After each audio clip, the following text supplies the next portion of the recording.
गाय को कौन सा फल खिलाने से उत्तम फलों की प्राप्ति होती है। इस प्राचीन माध्यम से हम जानते हैं गाय को कौन सा फल खिलाना चाहिए। दोस्तों, एक समय की बात है, देवर्षि नारद भगवान शिव के दर्शन के लिए कैलाश पर्वत की ओर निकल पड़े। तभी उन्हें रास्ते में अनेक गायें दिखाई पड़ती हैं और गायों के साथ अनेक शेर भी घूम रहे होते हैं। दो विपरीत पशुओं को एक साथ देखकर उन्हें बड़ा विस्मय हुआ। तभी उन्हें एक मनुष्य दिखाई पड़ता है जो गायों के साथ खड़ा है और उन्हें भोजन करा रहा है। देवर्षि उस मनुष्य के पास जाते हैं और पूछने लगते हैं, हे विप्र, ये कौन सा प्रदेश है? यह स्थान बड़ा ही विचित्र दिखाई पड़ रहा है। गाय और शेर एक साथ घूम रहे हैं, दोनों को एक दूसरे का भय नहीं है। तब वो मनुष्य कहता है, हे मुनिवर, ये कैलाश पर्वत है। यहाँ पर भगवान शिव की बड़ी माया फैली हुई है। इसी कारण से यहाँ पर कोई हिंसा नहीं करता। शिव की माया से ही यह दुर्गम प्रदेश में सभी पशुओं को उत्तम भोजन की प्राप्ति हो रही है। ये बात सुनकर देवर्षि नारद भगवान शिव से मिलने के लिए उनके स्थान पर जाते हैं। देवर्षि को देखकर भगवान शिव कहते हैं, आइए देवर्षि, कैलाश में आपका स्वागत है। आज इस प्रयोजन से कैलाश पर आपका आगमन हुआ है। देवर्षि कहते हैं, हे भोलेनाथ, मन में आपके दर्शन करने की इच्छा हुई सो चला आ गया। आपके दर्शन करने मात्र से सभी कष्ट समाप्त हो जाते हैं। प्रभु भगवान शिव कहते हैं, देवर्षि, फिर भी आपके मन में कोई न कोई शंका तो अवश्य होगी, इसीलिए आप निसंकोच होकर पूछिए। देवर्षि कहते हैं, हे भोलेनाथ, आप तो सब कुछ जानते हैं, फिर भी पूछ रहे हैं। यदि दास को आज्ञा दे तो पूछने की चेष्टा करता हूँ। हे भोलेनाथ, आप तो पशुपतिनाथ हैं, इसीलिए आप समस्त प्राणियों के रहस्यमय जानते हैं। आज मैं आपके पास गौ माता के महात्म को सुनने के लिए आया हूँ। गौ माता को सबसे प्रिय चीज़ कौन सी है तथा उन्हें कौन सी वस्तु खिलाने से मनुष्य के दुख दूर होते हैं? भगवान शिव कहने लगते हैं, हे देवर्षि, आपने समस्त मानव जाति के कल्याण हेतु उत्तम प्रश्न किया है। इस प्रश्न का उत्तर देने से पूर्व मैं आपको इससे जुड़ा एक प्राचीन इतिहास कहता हूँ। इस प्राचीन कथा के माध्यम से आपकी सभी शंकाओं का समाधान हो जाएगा, इसीलिए आप इस कथा को ध्यान से पूरा सुनिए। जो भी इस कथा का श्रवण करता है उसके समस्त पाप का नाश हो जाता है, उसे दुर्गम से दुर्गम स्थान में उत्तम फल की प्राप्ति होती है। देवर्षि कहते हैं, हे भोलेनाथ, आपके मुख से इस कथा को सुनना मेरा परम सौभाग्य है। कृपया आप इस कथा को अवश्य कहिए, मैं इसे ध्यानपूर्वक सुनूंगा और इसका प्रचार करूंगा। फिर भगवान शिव नारद जी को कथा सुनाने लगते हैं। हे देवर्षि, पूर्व काल की बात है, पृथ्वी लोक पर दशेरक नाम का जो देश है उसके पश्चिम भाग में एक अत्यंत दुर्गम मरुस्थल है। उस मरुस्थल में कोई भी मनुष्य प्राणी जीवित नहीं रह सकता है। वह प्रदेश प्राणियों के लिए भय उत्पन्न करने वाला तथा अत्यंत दुष्टक तथा कोई भी मनुष्य प्राणी निवास नहीं कर सकता। उस स्थान पर केवल प्रेतों का ही वास रहता है। वहाँ की भूमि तपी सी रहती है। उस स्थान पर बड़े बड़े सर्प निवास करते हैं जो अत्यंत दुष्ट और भयंकर है। उस मरु प्रदेश में सूखे हुए और थोड़ी छाया वाले वृक्ष ही उगते हैं। समी, खेर, पलाश, करील, पीलू आदि प्रकाश के वृक्ष भी उस पर रहते हैं। कांटों से भरे हुए यह वृक्ष अत्यंत भयंकर दिखाई पड़ते हैं। उन पर कोई फल नहीं उगते, इसी कारण से कोई प्राणी वहां पर जीवित नहीं रह पाते। उस स्थान पर केवल पाप करने वाले प्रेत और पिशाच ही निवास करते हैं। यमराज के द्वारा कष्ट भोगने के लिए उस स्थान पर उन्हें छोड़ा जाता है। भूख और प्यास से व्याकुल होकर वे प्रेत उस निर्जल स्थान पर भटकते रहते हैं। उस मरुस्थल में बहुत थोड़ी वर्षा होती है। आकाश में बादल भी कम ही दिखाई पड़ते हैं। पीने के लिए कहीं भी जलाशय नहीं होता। भूमि पर जो जल गिरता है वह भी तुरंत ही अदृश्य हो जाता है। फिर एक दिन एक बनिए अपने साथियों के साथ उस निर्जल स्थान की ओर चलने लगता है। फिर दुर्भाग्यवश होकर वह अपने साथियों से बिछड़कर उस निर्जल स्थान पर पहुंच जाता है। उस मरुस्थल में वो इधर उधर भटकने लगता है और अपने साथियों को खोजने लगता है। बहुत देर तक इधर उधर भटकने के पश्चात उसके मन में भ्रम होने लगता है। अधिक समय तक चलने के कारण वह भूख और प्यास से पीड़ित हो जाता है।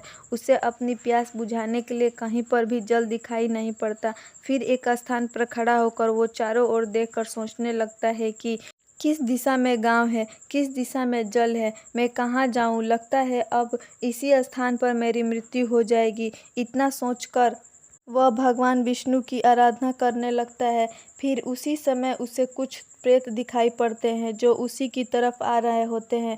उन प्रेतों के भयंकर रूप को देखकर वो बनिया भयभीत हो जाता है।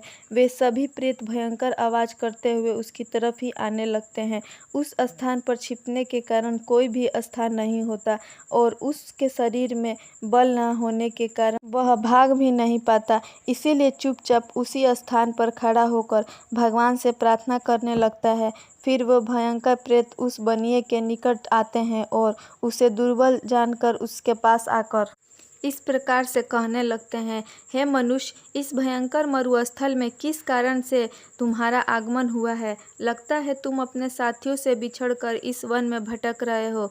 तुम्हारे मुख को देखकर लगता है तुम भूख और प्यास से पीड़ित हो। उन प्रेतों के ऐसे वचन सुनकर उस बनिए को बड़ा आश्चर्य हुआ। वो सोचने लगा कि बड़ी ही विचित्र बात है, यह भयंकर प्रेत मुझे खाने के बजाय मैं हालचाल पूछ रहे हैं। वह बनिया उन प्रेतों से कहने लगता है, हे प्रेतों, दुर्भाग्य से मैं अपने साथियों से बिछड़कर इस स्थान पर आ गया हूँ। कृपया तुम मेरा भक्षण न करो। मैं भगवान विष्णु का भक्त हूँ। इस समय मैं भूख और प्यास से व्याकुल हो रहा हूँ। तब उस प्रेत ने कहा, हे मनुष्य, तुम चिंता मत करो, हम तुम्हारा भक्षण नहीं करेंगे। भगवान की कृपा से हमें इस मरुस्थल में भी उत्तम भोजन की प्राप्ति होती है। इस प्रकार से कहकर उस प्रेत ने अचानक से एक टोकरी प्रकट की जिसमें नाना प्रकार के व्यंजन और जल रखा हुआ था। वह प्रेत उस बनिए से कहने लगता है, हे मनुष्य, लो, इस टोकरी से अन्न लेकर तू ग्रहण करो। इस टोकरी में रखे हुए व्यंजनों को देखकर वो बनिया बहुत प्रसन्न हुआ और उसने तुरंत ही उस टोकरी में से अन्न लिया और उसे जल्दी जल्दी खा लिया। उस अन्न को खाकर बनिए की भूख शांत हो गई और वह संताप से रहित हो गया और उस प्रेत को प्रणाम करते हुए कहने लगा, हे प्रेतों, तुम्हारा धन्यवाद है, आज तुमने मेरी भूख और प्यास मिटाई। फिर उस प्रेत ने अन्य प्रेतों को भी भोजन करने के लिए कहा। सभी प्रेतों ने उस टोकरी में बचा हुआ भोजन भी खा लिया।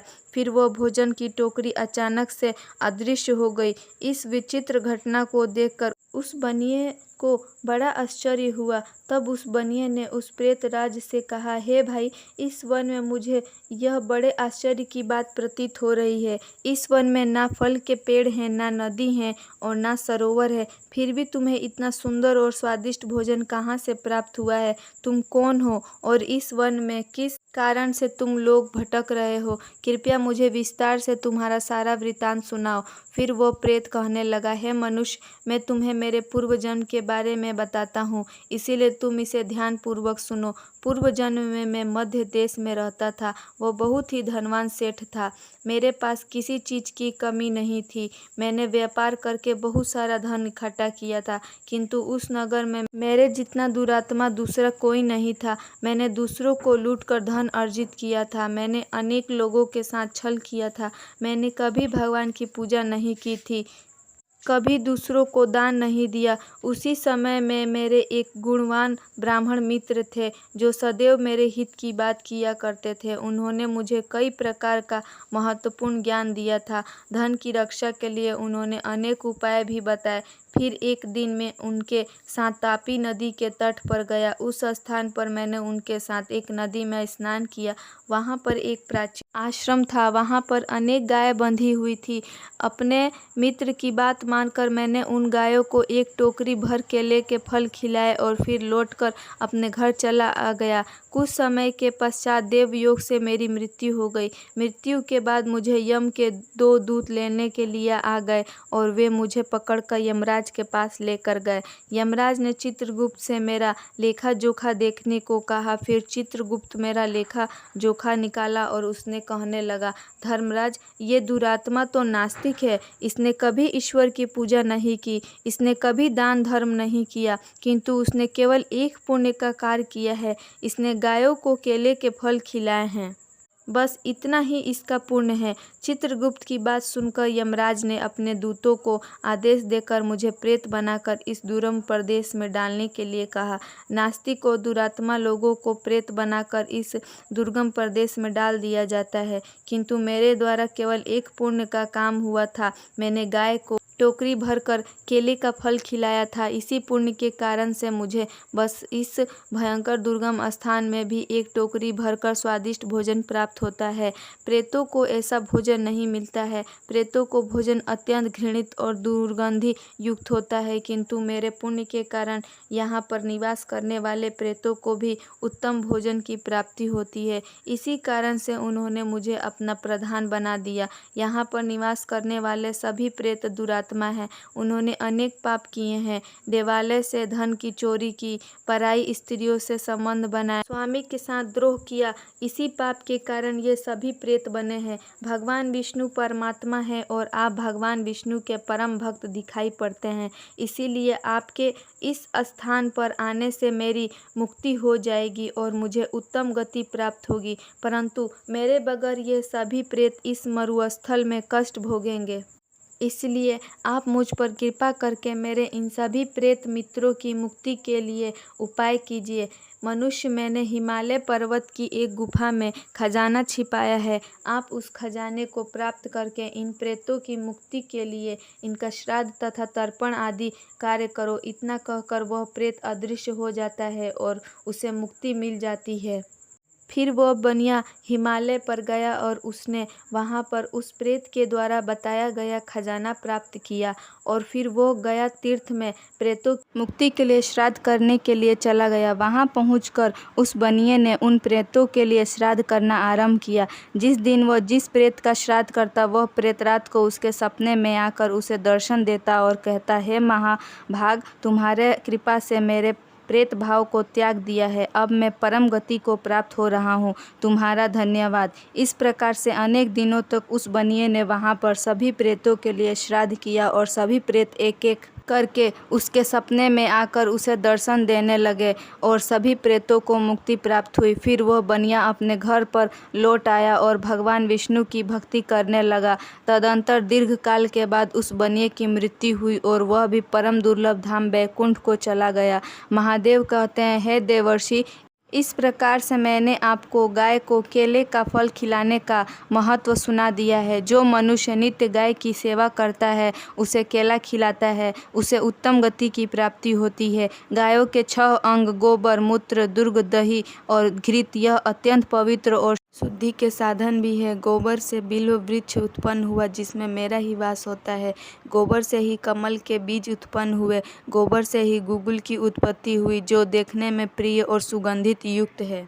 सभी देवों का आहार है। संसार में मूलभूत गो दूध से उत्पन्न है। सभी मांगलिक पदार्थ दही से उत्पन्न है। घी से अमृत उत्पन्न होता है, जो देवों की तृप्ति का साधन है। गाय से ही यज्ञ प्रवृत्त होता है। गौ माता के शरीर में 33 कोटि देवी देवताओं का निवास होता है। गाय एक अत्यंत पवित्र, निर्मल, शांत, निष्पाप जीव है। अग्रवेद में से संसार का पालन पोषण करने वाली कामधेनु माता कहा गया है। इनके दर्शन मात्र से मनुष्य के हजारों पाप नष्ट हो जाते हैं। इसीलिए कभी इन निष्पाप गौ माता पर अत्याचार नहीं करना चाहिए। गाय को कभी मारना नहीं चाहिए और कभी उन्हें कष्ट नहीं देना चाहिए। गाय को मारना शास्त्रों में सबसे बड़ा पाप माना गया है। जो मनुष्य गाय की निस्वार्थ भाव से सेवा करते हैं, वह सुख समृद्धि प्राप्त करेगा। जो स्त्री रसोई में बनी पहली रोटी गौ माता को खिलाएगी, वह सदा सुहागिन और सौभाग्यशाली रहेगी। जो लोग अपने घर में गाय से प्राप्त पंचगव्य को घर में रखेगा, उसके घर में कभी दुख दरिद्रता नहीं आएगी। जो व्यक्ति प्रतिदिन किसी न किसी तरह से गौ माता की सेवा करता है, वह सबसे अधिक पुण्यवान बन जाता है। शास्त्रों में गौ माता को माँ लक्ष्मी का रूप माना गया है, इसीलिए उनकी पूजा करने से दरिद्रता दूर होती है। प्राचीन काल से ही गौ माता की सेवा और संरक्षण करने की परंपरा चली आ रही है। कई ऋषि मुनि अपनी कुटिया में गायों का पालन करते थे तथा राजा महाराज गायों का दान करते थे। गायों के दान को सबसे बड़ा दान कहा गया है। गाय का दान करने से सभी जन्मों के पाप नष्ट हो जाते हैं और मनुष्य को मोक्ष की प्राप्ति होती है। गौ माता के दर्शन करना बहुत शुभ होता है। शास्त्र कहते हैं रोज़ सुबह गाय के दर्शन होने से पुण्य की प्राप्ति होती है और सुबह गोबर के दर्शन होने से लक्ष्मी की प्राप्ति होती है। अगर किसी महत्वपूर्ण कार्य के लिए जा रहे हैं और अचानक ही गौ माता आपके रास्ते में आ जाती है तो वह कार्य निश्चित ही सफल हो जाता है। किसी भी यात्रा पर निकलते समय अगर गौ माता के दर्शन हो जाए तो वो यात्रा सुखपूर्वक पूर्ण हो जाती है, इसमें संशय नहीं है। अगर घर में धन की समस्या है तो गुरुवार के दिन गाय को केले का फल खिलाना चाहिए, इससे दरिद्रता दूर होती है। गौ माता के पीठ पर एक उभरा हुआ कुबड़ होता है, उस कुबड़ में सूर्य केतु नाड़ी होती है। जब भी द्वार पर गौ माता पधारे तो उस कुबड़ को एक बार जरूर स्पर्श करें, इससे जीवन से सभी रोगों का अंत होगा और धन संपत्ति की प्राप्ति होगी। शास्त्रों में कहा गया है जो मनुष्य तन मन धन से गौ माता की सेवा करता है वो मृत्यु के बाद वैतरणी नदी को गौ माता की पूंछ पकड़कर पार कर लेता है। उस व्यक्ति की अकाल मृत्यु नहीं होती है और उसे मोक्ष की प्राप्ति होती है। जिस व्यक्ति के भाग्य की रेखा सोई हुई है, अगर वह व्यक्ति अपने हथेली पर गुड़ रखकर गौ माता की जीभ से चटाता है तो उसकी सोई हुई भाग्य रेखा खुल जाती है, उसका दुर्भाग्य सौभाग्य में परिवर्तित हो जाता है। इस प्रकार से महादेव ने देवर्षि नारद जी को गाय को फल खिलाने का महत्व सुना दिया। फिर देवर्षि भगवान शिव को बारंबार प्रणाम करने लगते हैं और उनका धन्यवाद देते हुए कहते हैं, हे भोलेनाथ, आपने गाय की सेवा का महात्म सुनाकर मुझ पर बड़ा उपकार किया है। मैं इस कथा को तीनों लोकों में प्रचार करूंगा। इतना कहकर देवर्षि चले जाते हैं। तो दोस्तों, आपको यह कथा कैसी लगी कमेंट करके अवश्य बताएं। उम्मीद है आपको यह जानकारी अच्छी लगी होगी। वीडियो को लाइक ज़रूर करें और कमेंट में हर हर महादेव जय गौ माता अवश्य लिखें। साथ ही चैनल को सब्सक्राइब करें। आप सभी का धन्यवाद। नमस्कार।